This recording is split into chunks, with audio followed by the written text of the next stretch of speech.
Check out beacons.ai/comics fun profit for all the C4 FAP links you could ever need, all in one place. You can provide feedback, listen, support, share, enjoy these. We have our Patreon there. You can buy us a beer or a coffee. You can check out our Instagrams, our Twitters, our Facebooks. Check out our YouTube page. You can email us. You can listen to our podcasts on Patreon, if you're a subscriber, on Apple Podcasts, Spotify, on Podbean. We have Google Podcasts on there. We have an Amazon wish list. You want to buy Kyle and I something? Fine. You can do that here. We appreciate it. We have Kyle's RPG podcast listed on there, so you can check out his Dork Day Afternoon offerings. We have Cowabunga links, so you can check out the Cowabunga Deep Discount FOC and pre-order list. Get on that. That's RLCS, so you can check that out as well. And we want to just give you opportunities to say hi, to check out what we're doing, support us if you would like, or just listen. Check out beacons.ai/comics fun profit for all the C4 FAP links you could ever need. Thanks. Back to the show. Aloha, it's Jason from Hawaii. Welcome to a special edition of the Comics for Fun and Profit podcast. In this episode, I will be interviewing a friend of the podcast, Joe Corallo. Now, he is here to promote his latest work, King Arthur and the Knights of Justice. Now, it's part of the Maverick imprint from Mad Cave Studios. This is a young adult original graphic novel that's going to come out on April 24th. Joe, welcome back to the Comics for Fun and Profit podcast. How are you doing today? I'm doing well. Thank you for having me. Oh, thank you very much. Now, listeners, I'm going to go over some of Joe's works, and I've told Joe, to please feel free to correct me at any time. Now, Joe is an Eisner and GLAAD nominee. He is a Ringo Award-winning editor. He has written a number of anthologies, including Archie's Jinx, Grim Fairy Tales, and Happy Horror Days. He was also nominated for I'm going to try to pronounce it. Ingans? Not you're nominated for the Ingans Award? Ignatz with I had a story in an anthology, Dates Martin's Publishing's Dates Volume 3, which was nominated that. Okay. All right. Thank you very much. And then you were also a co-editor with another friend of the podcast, Eric Palicki, on Deadbeat. Mm-hmm. Now, is it the Deadbeats a musical horror anthology? The musical horror anthology, was it for both volumes? I can't remember. Yeah, for both volumes, we did them together. So, listeners, if you guys get a chance, I have both volumes. You guys got to please pick that up. And Joe, correct me if I'm wrong. I know this is all off the cuff. It's the anthology is through A Wave Blue World. I'm pronouncing the company name correctly. Okay. All right. And then now Joe has also collaborated with Liana Kangas on She Said Destroy and TKO Shorts #1, Seeds of Eden. He's also written a couple of comic book series for Mad Cave Studios as well. Beckstar and Delilah in the Dark. Is that correct? Yeah, the Dahlia in the Dark. Yep. Okay. And then also too, I know you have also collaborated with the late Rachel Pollack. Now, listeners, Rachel, she did a run on the Vertigo series of Doom Patrol, that was back in the 90s. Her and Joe, they collaborated on the Never Ending Party. That is a Comixology original. Joe, is there anything else you want to add or you want listeners to check out? I think you went over, most of that. I just add, I also edited Mad Cave's The Carmen Line graphic novel that was written by Dennis Hopeless and illustrated by Piotr Kowalski. And I've also done some editing at Dynamite. I edited Cherish, which was written by Katana Collins with Gabriel Caetano on the art, and then just wrapped up editing the most recent Sheena miniseries at Dynamite as well. Looking forward to doing some more over at Dynamite as well. Okay. All right. Thank you very much, Joe. Now, Yeah, of course. before we begin the interview, I want to give a big shout out to Frank Silva.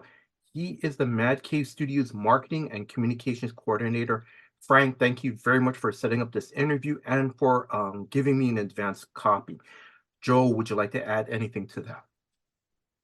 No, I mean, Frank's been great. He's been helpful, with me from basically the start. I believe he's been, helping with promotion since I was doing like Beckstar.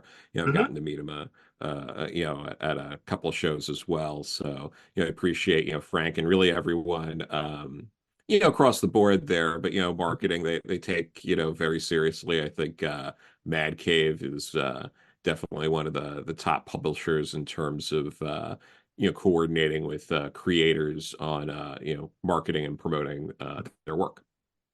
Okay, thank you very much. Now, Joe, Mhm. where can listeners follow you on social media? So I am on Twitter or Mhm, X and mhm, Blue Sky with at Joe Corallo, that's mhm, JoeCorallo, and mhm. on Instagram at Corallo Joe. Okay, all right. And then also, correct me if I'm wrong, you have a website too, right? Would you like to promote that? Yeah, it's just a card portfolio Mhm, website. So yeah, so give me one mhm. second here. Let me pull that up. Yes. Yeah, so it's just Joe Corallo dot card. That's CARRD Mhm. dot CO. And that just has gives you a rundown on who I am, what I've done, and links on where you can grab some of my stuff, including the pre-order link for King Arthur and the Knights of Justice, Mhm. as well as links to some of my earlier work, including She Said Destroy It Vault that I Mhm. so really everything in between there is covered. All right, Joe, thank you very much. Now, Mhm. we're just going to jump right into it. So, listeners, we're going to Great. start talking about King Arthur and the Knights of Justice. Now, before I start asking Joe some questions, I just want to give basically the background of the property, and I'm going to let Joe talk about what the cartoon or the animated series, I should say, Sure. and his graphic novel. Now, this was an animated series back in the 90s. It was created by a Diane is Kens God, I butchered that name, from Golden Films, and of course, Avi Arad. Now, he was the Toy Biz chairman and the CEO founder of Marvel Studios. Now, this Hmm. series ran for 2 seasons, a total of 26 episodes. And then in 1995, there was a video game that kind of the that wrapped up the whole story of King Arthur and Morgana. They had their final battle in dragon form, and the story concludes where the Knights football team returns back to their own time. And of course, there was also, of course, action figures along with this series and a three-part miniseries from Marvel Comics. Yep. Now, for me, I've only heard about this series because at this time when the series came out, I was already in my late 20s. I was already Hmm. working, and I told Joe I can't remember if they ever showed it in Hawaii. If they did, it was always at weird times. So Joe, you know, now I read some information. You watched this series, right? When it Yeah. first came out, is that correct? Yeah. Yeah, no, I watched it when it was airing on TV. I was a kid at the time. Because this would have been, like 93, 94, so I Mhm. was like 8, 9 years old. Mhm. Um I remember I think it was on like Sunday mornings Mhm. for me. But yeah, no, I remember watching that and really enjoying the show. And then I had gone back and watched episodes with the internet and all that, like Yeah. digging through and like I even showed a friend of mine like the pilot episode a few years ago. Hmm. And then so yeah, I mean I hadn't played the video game, but no, I was very familiar with the property, and I also enjoy King Arthur sort of lore and mythology in general. Yes. Excalibur, the John Boorman film, is a Oh, favorite of mine, so yes. Oh God, yes. Um, this is the perfect part where I'm going to ask you, for listeners who don't know about this animated series or have some familiar idea of what it is, may I ask, can you tell us what the story is about and what is your story um, for this original graphic novel too? Sure. So this story, with the animated series and all that, basically,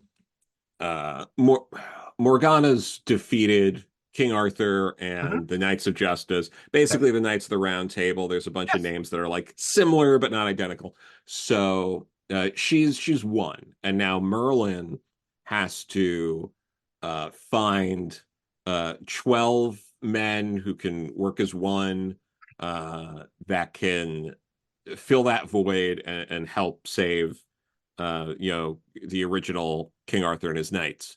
Yes. So he finds this, contemporary American football team, Mhm. and has them basically fill in. No one really knows, like they just like Guinevere, and everyone thinks that, Yes. that they just like either escaped or never really were, Mhm.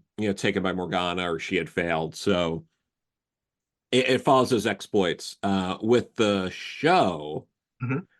there were keys, and they'd have to collect the keys. There was one Okay. key for each person to basically like unlock and Yeah.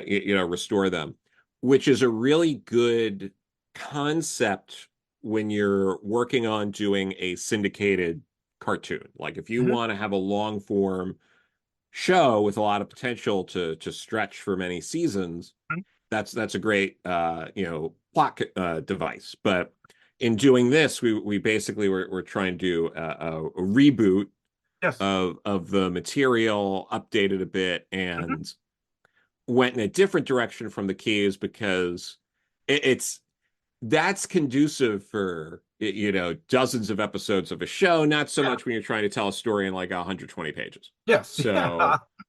So we made some choices to update things like that. It's the graphic novels for like a slightly older audience than the cartoon. Yes. I'd say that the cartoon's probably a bit more for that like 6 to 10, and Mhm. this is a bit more for your like you know probably 12 to Yes. 18 or something like that kind of. Not that there's like really like and to stretch that, it's a darker tone. Mhm. There's violence, but uh, there's no heavy language. There's Yeah. no like nudity or Mhm. sexuality or anything like Yeah. that. Really, like in terms of sexual conduct or things like that. Oh, There's yeah. outside there's like kissing, but like Yeah. Yeah. yeah. So this I do think it's probably appropriate for like even like a 10-year-old. I don't think there's really anything that's too over the top, but it's for people's discretion. So Yes. Oh, yeah. But I'm going to say it does, yes, and you do say it's a little bit of a darker tone. The other thing also too is that, um, because it's you don't, you see the sword fights, but you don't see like, and then like sometimes and correct me if I'm wrong, because I think in like some scenes, all you would see is like there's some blood on the sword, but it's yeah.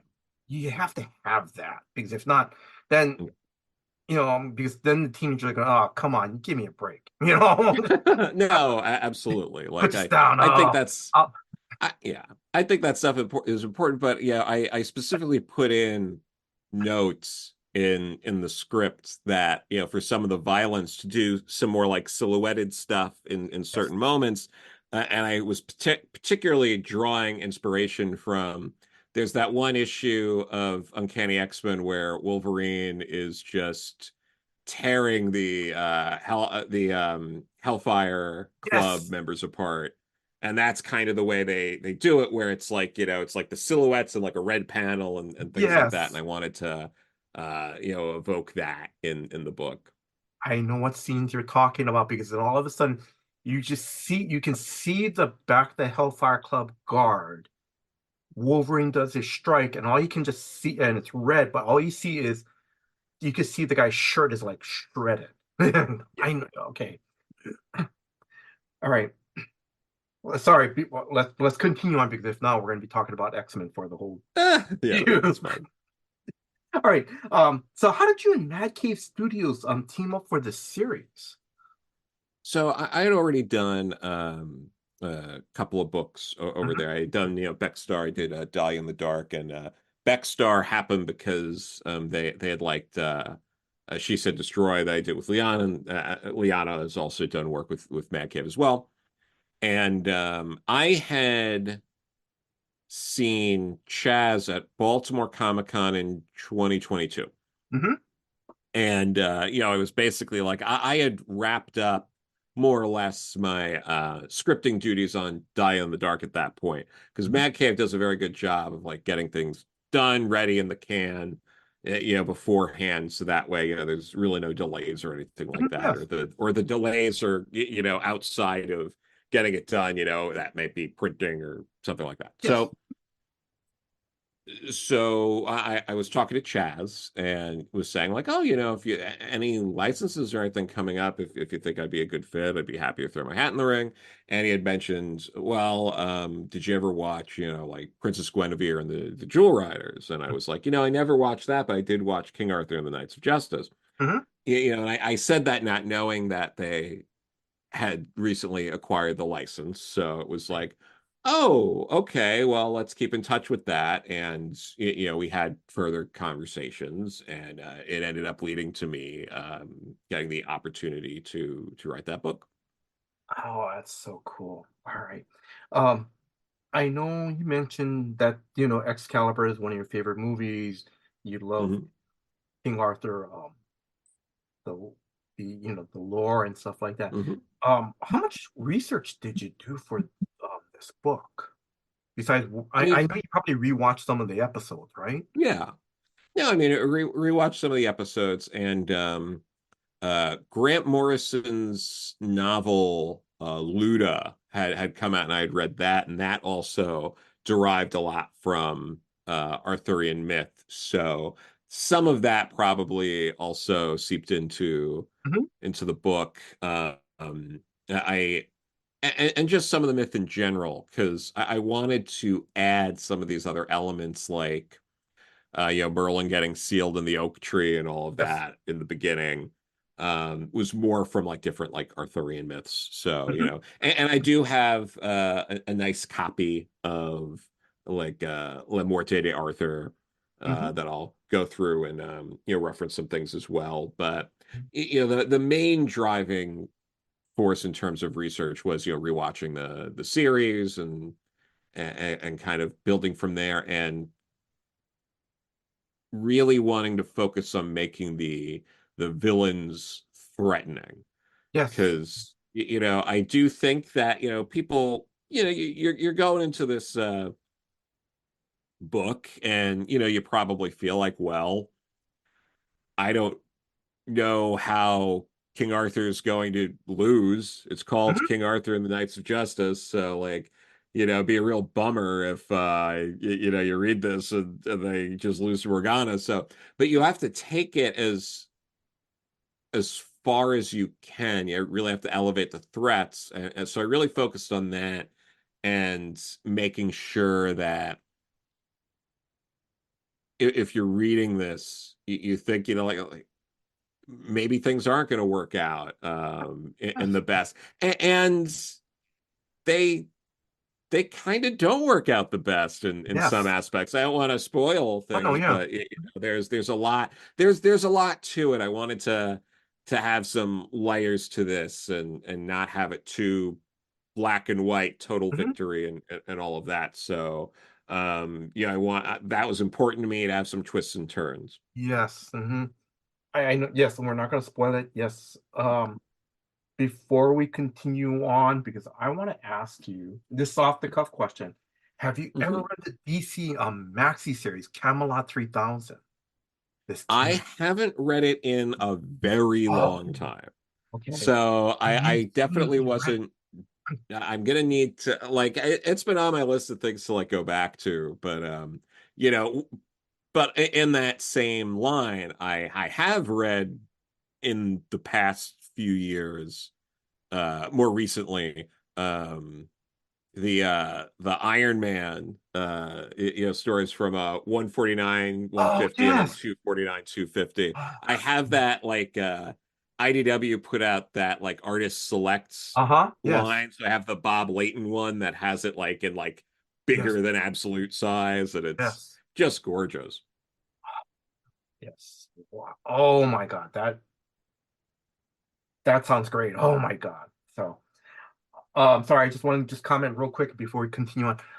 I'm so glad I found now. I know now, listeners. I know you guys can't see this audio. I got this. I picked up Camelot 3000 paperback. I found it at a used bookstore, very good condition, for $5. Wow. Nice. Yes. All right. Okay. Sorry, Joe. We're gonna continue on. So, Yeah, how'd you team up with your artist? And I'm gonna try to pronounce their name. I know I'm gonna butcher it. very good. Ga, Ga, Ga, Gaia Cardinelli? Yeah, that's close. I think it's Gaia Cardinelli, yeah. But Okay. she had worked on in the Shadow of the Throne the previous year at Maverick, Oh. which was another fantasy Uh-huh. like sword and sorcery type book. Uh-huh. So she ended up just being such a perfect fit. Yes. So that was one of those cases. There wasn't really casting for that book because it was like, oh, well, what about her? Yeah, that's great. Her schedule worked out, so there wasn't too much in terms of trying to figure that out. And she did color it all herself as well. The way the process for the book went was it would be layouts, then go once the layouts were approved, like right into like the inks Hmm. and then the colors. So it was like sort of this like three-step process for her with the book. Oh, okay. All right. Now, Hmm. because I love the armor designs that she did. It was Hmm. it's very good. Um, Now were were the armor designs and the costume were they similar to the animated series? Yes, they're very similar. Honestly, there's only very little in terms of I'm not saying this to diminish the work she did. She put a lot of work into it. Yeah. I'm just saying like aesthetically there's very little in terms of like overhauling the designs. They're pretty close to what they were for the main characters. There are some new designs in there Hmm. that are a bit more of an overhaul with some of the more ancillary characters, but for the most part the armors are adjusted slightly make it maybe more aesthetically aligned to some of the stuff that comes out now, but still very toyetic, still very much like the show. I think if you're watching the show, you'd recognize these right away. Hmm. You wouldn't think there was really any changes, and there really aren't. So Hmm. Okay. But yes, I love Arthur's armor. And I yeah, love Lord Viper's helmet. Oh, that's yes, no, Lord Viper's great. um before I continue on, can I may I ask, can you who are some of your characters in this book? I mean, we already know about Merlin, Morgana. Sure, We're gonna ask about Arthur King, and if you can yeah. talk about Lance and Breeze and also Gallop too as well. Yeah, I know. I mean, there's a ton of characters of this. So Yeah. like it's King Arthur and his knights. That's 12 characters alone. And there's a lot of particular focus on Lance, Breeze, and Gallop, which Hmm. you've mentioned, but basically uh Arthur in this Arthur King, Hmm. Yeah. he's the quarterback of the football team they're on, so then the rest of the knights are all members of the football team. So Lance, Breeze, Hmm. and Gallup are all on the team. Gallup's more of like the hothead, and then Hmm. Lance is a bit more reserved, and Breeze is a bit more gregarious. Hmm. In this version, there's very little in terms of changing any of the characters from the cartoon, other than in this version, Lance and Breeze are in a relationship. Hmm. It's it's touched on, but it's not really.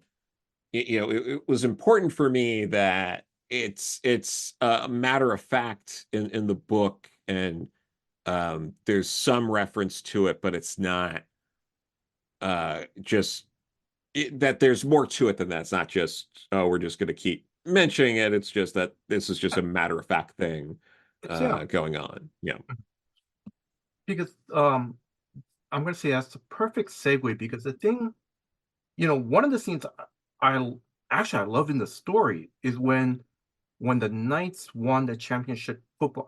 If correct me if I'm wrong, it's like a championship football game, right? Yeah, And a they win an important game. Yeah. a sports writer comes up to them, and he asks Arthur, the quarterback, and we're in the Lance and Breeze. They're the two, are two stars on the football team. The Mhm. journalist asks, how does two of his star players who are dating impact the team's dynamic? And Yeah. Arthur responds, quote, we operate as a team equal on the field. And, you know, that was pretty good. I love that. That was Mhm. great. Because he goes, yeah, Well, whatever thank you. happens off the field, that's off the field. Yeah. That's, that, but on the field, we work as a team. Yeah. The other thing I also liked too was, how Arthur just goes over to them and he puts his arms around them, like Yeah. over their shoulders, like, "Hey, come on, guys!" Right? Because it just shows, hey, we're friends, we're teammates. Let's Yeah. come on, let's we gotta go. Let's head to the locker rooms, and so forth. And what I loved about that is that it showed one Arthur as the leader who stands behind his men, and two, Mhm. that these are his friends. And like you said, it's Yes. just data as a matter of fact. That's it. Yep. I'm gonna ask, would you like to add anything to that? No, I think it was I like doing that scene. Like Lauren, like my editor on this book, who was a pleasure to work with, had suggested not that exact scene, but was like, oh, and we should do like something along these lines, and that's sort of the scene I come up with from that. Mhm. Um, I thought that was a good way because I wanted it to be presented in a way that was something like logical that you could understand someone asking that wasn't necessarily like too offensive, and something that could be handled in a way that could just be sort of quickly handled, and sort of move on from there, and not linger on that. There's very little lingering on it other than like Mhm. brief mention from Lance, like about all that, but just establish it, move on, Yes. because I think people like that, because there is something legitimate about that, this idea of like like, oh well, if people are dating, does people get special treatment and stuff like that. So I wanted it to be something that came from a good and sort of understandable place, but Yes. that could still be Mhm. used as a moment to show Arthur, doing right by his team. Yes. No, thank you very much. Um,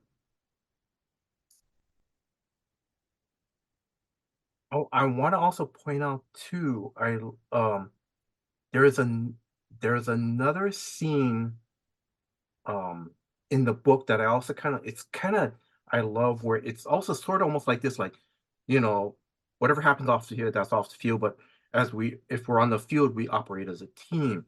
And Hmm. it's a scene where I think when the team is first transported back to King Arthur's time, and I think it was Hmm. Gallop who started to, hey, he starts to making little protests and stuff like that. Yeah. And I think Merlin was the one who said it's okay to have differences now, but as long as you work together as a team on the battlefield. Yeah. I kind of like that. I love that reference again too. That was a great. Yeah. Thank you. Yeah. No, Um, I thought that stuff was important to establish. It's because you want there to be, you want to help people suspend their disbelief. You want to, and you know, you think a situation like this, like, of course, there are going to be people who are going to react Yes. negatively Mhm. to, Yeah. you know, traveling through time or whatever that, like, Yes. that's a big, Yes. Hmm. that's like a traumatic sort of thing. So you want to have that balance of acknowledge that this is a crazy sort of traumatic Yes. thing, but Mhm. that's not what the book is about. So you want to like acknowledge it, move on. Yeah. And Mhm. you know, so that can be a bit of a tightrope to walk, but you know, it's part of the job. So Mhm. And also too, and I just thought about this. What I love about it too is that again, they're a team, you know, mhm, and when whatever it's the football game or they have to go into battle against Morgana and her army, they work as mhm. a team together.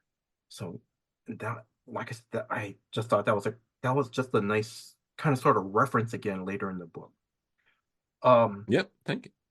the final page in this book is very important. May I ask if you can talk about that? You know, I can't go on about the final page, but we there are twists and turns, and we definitely take things that I think in a direction that if you were a fan of the show, or even if you're not, and you're just you know reading the book, Mhm. you know, fresh start. I think we pull off taking things in a direction that a lot of people aren't going to see coming, and Yes. it culminates, you know, at the very end. So I'll leave it at that. I hope that you know that provides you know the kind of entertainment that Mhm. people want out of Yes. a good graphic novel. So Mhm. All right. Thank you. I'm sorry, I forgot to write this one question on here. Um, no worries. actually, I should have clarified a little bit more. Um, actually, there's a one more page at the end of the book about the resources. Mhm. Do you want to talk about that? So you know which page again are you The referencing? It's resources, the the ones I think, resources. Yeah. the ones where I think it was like, if you need someone to talk to. Oh, right, yeah. You Yeah. know, it's I mean, sort of the you know, again, like I'm always worried to talk about, you know, like sort of the towards the end of the book kind of stuff. But you know, you are dealing with time displacement and figuring out where people should go. You know, we do handle certain things. You know, I'll kind of use this as a way to you know dovetail to some of the Okay. other aspects of the book since I mentioned earlier how in the original cartoon people didn't let like they replaced the original King Arthur and the Knights of Yes. Justice and Mhm. no one really knows. We play with that a little bit in this book, Mhm. where you know like maybe some people are going to figure it out Mhm. sooner than they Yes. did or later than they did and things like that. So that was definitely important to me. And you know, Morgana does a lot of pretty nefarious things throughout the book, Mhm. you know, Yes. all the way through the end, Yes. um, and displays a certain power in some ways that you know maybe isn't necessarily seen in the show. Mhm. And writing her and Lord Viper, both of them, as just as evil Mhm. and cunning as possible was a real thrill. I really enjoyed Mhm. the dialogue for both of them and getting to do that kind of over the top grandiose Oh, yes. stuff which they continue you know right through you know Yes. the end of the book. So Yes. That was great. Um, mm. are there other members of the creative team that you want to give shout outs to? I mean definitely you know everyone. I mean you know again Guy did a fantastic job. You know there was so little in terms of oh, like this layout here, it might not work. So Mhm, what if we try this or that? Like for a couple of pages, and mhm, that was it. Just working together on hammering out something that was going to make the most sense. mhm, Um, but I mean, so few notes. She did a phenomenal job. Would absolutely work with her again in a mhm. heartbeat. And Chaz lettering it. He was also a uh fan of the show Oh, okay. growing up. So to have him letter that was great. I'd Mhm. worked with him in an editing capacity. He edited towards the end of Dahlia in the Dark, Oh, okay. which was great. So to work with him on that, and he had played football in his youth, so he was able, him and Mike Martz was a big football fan, so they were able to kind of help me not completely embarrass myself, and Mhm, as I'm a pretty casual watcher, so I don't necessarily know all the ins and outs mhm. for different plays, so they were able to help with that. So definitely wanted to acknowledge that. And again, Lauren, sort of had this, vision for what this property should be, moving forward, and did Mhm, all of the, she's the one who's working directly, like with the licensors for approval and liaisoning with them mhm. directly.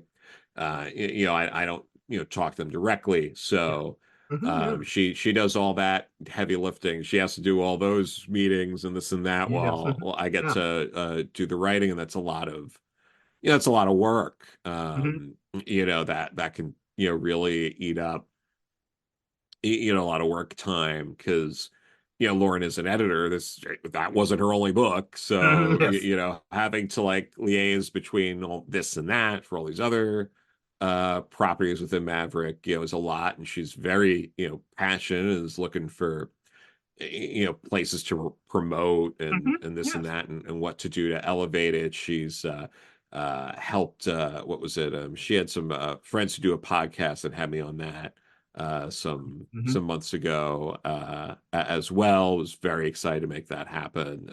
Her enthusiasm is definitely going to be part of uh, what will hopefully make this book successful.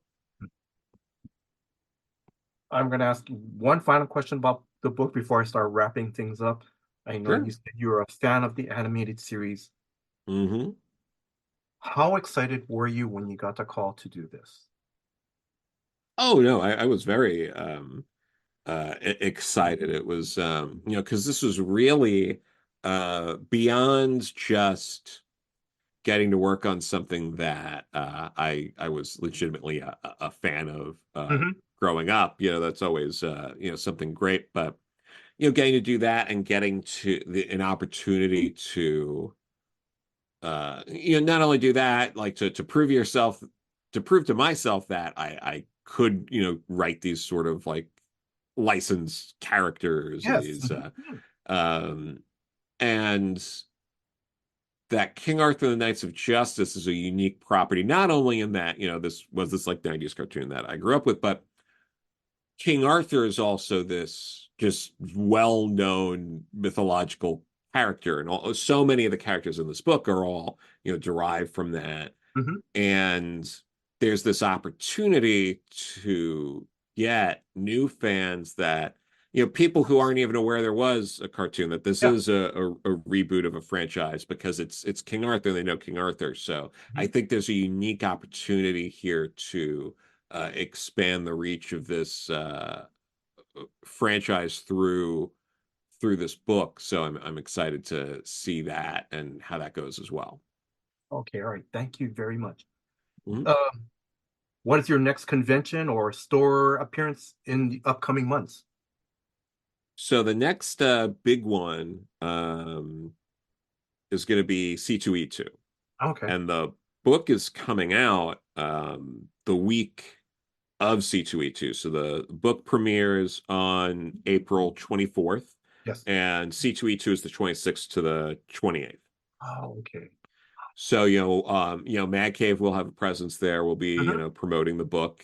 So definitely if you're going to C2E2, mhm. I love that show in big parts because I just love Chicago. It's a great city. So, and Chicago in late April is a great time to be in Chicago. Okay. So, it's warm enough. Or So it's that's not too, always great. it's not snow, there's no huge snow blizzards. Yeah, no, for sure. So that's good. But in terms of smaller shows, I am going to be walking around Mocha Fest in New York this weekend. This probably won't be up by then. Yeah, sorry. But no, it's fine. I don't have a table there or anything. I'm just going to be walking around. But so people know they missed me Mhm, at Mocha Fest. But other small shows I'll be at in May is a Cradle Con in Long Island. mhm. So I'll be tabling there. So I'll have copies of King Arthur for that show as well. I'll be walking around Heroes Con. Oh, It's okay. gonna Oh, be yeah, it's gonna be my first time going. I've never done Heroes Con before. mhm. I've heard So nothing but so things. Yes. yeah, I've only heard good things. So I'm looking forward to checking that out. Richard Case does that show every year. I'm a Mhm, big Richard Case fan. I always love anytime I get to hang out with him. So hopefully I'll be able to spend some time with him. Maybe grab a bite because he knows, he'll know restaurants over there better than I do. mhm, So that'll be fun. And then, I'll definitely be, at FlameCon mhm. in Yeah. August in New York. I'll be at New York Comic Con. Mhm, I'll be at Baltimore Comic mhm, Con. Like, so those are all happening. I'm gonna try to see about, a couple other shows here and there. mhm, I know there are some like smaller shows that pop up in the greater New York area. mhm. Yeah. So yeah, and I should be at Fourth World Comics on Long Island for Free Comic Book Day. Oh, okay. Yeah. For at some point. So there'll be a chance to see me there too. Oh, okay. All right. Any closing words to our listeners? If you haven't, if you're interested in King Arthur and the Knights of Justice, I believe it's streaming the original show on Peacock, Yes. and Yes. the Yes. and the Mhm, first season is also available on Tubi, which is a free streaming service. mhm, mhm. At least in the US, I can't speak for the rest of the world, but definitely if you want to check that out, if you're again interested in my other work, you can go to my card website. You can look me up on on different social media platforms. And I'll also say, because this it was announced yesterday, so I'll just also plug real quick that Yes. I do have a story in the Rachel Pollack tribute uh, that's coming out on June 6th through DC. It's mostly a reprint of her work, Doom Patrol number 70, and her Brother Power the Geek one shot she did with Mike Allred. Mhm, But there's going to be a new story in there focusing on Coagula by myself. Rye Hickman is doing all of the art, including the colors, just mhm. everything. And which we had first collaborated together in Deadbeats Musical Horror Anthology. So this is going to be our second collaboration, which I'm thrilled about. And it's going to be lettered by John Workman, a legend in the industry who lettered Rachel Pollack's entire Doom Patrol run, as well as Grant's, Simonson, Walt Simonson's Thor run, and you Mhm. could go on and on. John Workman's one of the best, so it's an honor to be able to collaborate with him on that. Joe, mahalo. Thank you in Hawaiian. Thank you very much for your time. Thank you for giving me another opportunity to interview you. I wish you all the success with the King Arthur and the Knights of Justice original graphic novel. I also want to thank Frank of Mad Cave Studios for help setting up this interview and providing me with an advanced reading copy. So, Frank, thank you very much. Now, if you are a new comic book reader or a lifelong comic book reader who loves The Legend of King Arthur. Please check out King Arthur and the Knights of Justice. It's a young adult original graphic novel from Mad Cave Studios. And as Joe said, it comes out on April 24th. Now, I'm a long-time reader. I refuse to call myself old.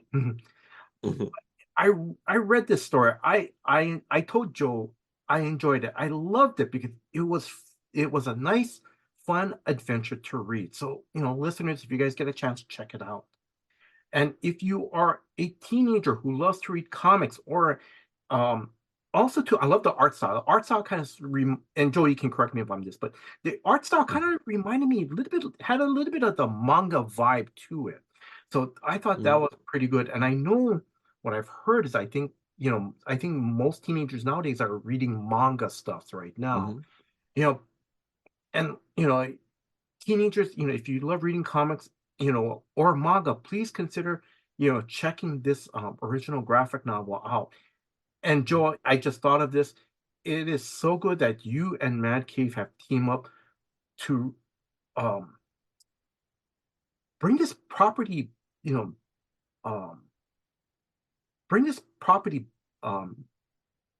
basically, right, in during this time, because this is a property that could have been lost, quote unquote, could have been lost in time. It was made in the 90s. It's now that it's great that you guys, brought it back for a new audience to enjoy. So, like I said, and again, listeners, like I said, I read it. I thought it was fun, a great adventure to read. I want to thank Drew, the co-host of Comics for Fun and Profit, for putting this episode together. Drew, thank you very much for all your hard work behind the scenes. And if you are a new listener, please check out new episodes of Comics for Fun and Profit that comes out every Saturday. I want to thank you, the listeners. Thank you very much for your time. Thank you for listening to this episode. Until next time, guys. Aloha. Our LCS is Cowabunga Comics out of Oconomowoc, Wisconsin, and their mail order company, Deep Discount Comics. And we went there, and we were actually invoice number 00001. We were the very first their very first customer, which was kind of cool. They've been nothing short of fantastic, customer service wise. Discounts, they were very close, if not the same or better than DCBS on a lot of things. Over and above, customer service wise, always taking care of us, going the extra mile, so responsive, getting instantaneous responses back to questions about things, and to the point where knowing the stuff you like and anticipating your needs and having it suggested that you might want to add this to your order already before you even have to think about it. That's kind of cool. Really quality experience. So we love working with Cowabunga and Deep Discount, and that's why they're in our show notes every single episode, and have been for hundreds and hundreds and hundreds of episodes. That we leave them there because we like them. They're cool, good people. That's why they're in there. By God, they'd tell you to, if you've got a local comic book shop that you love, stay with them, because everybody needs to support their local comic shops. But if you're looking, check them out. You can check them out in the show notes. There's plenty of ways to get a hold of them. Either get on their list, just so you can check and see what kind of FOC and pre-order stuff they have and the discounts, and they'll send it to you each month, get you on that email list. And you can check out their shop, because they have a great shop of exclusive Cowabunga variants. Amazing stuff. Yes, they've always been there for us, and we take them for granted. So there you go. Now you know.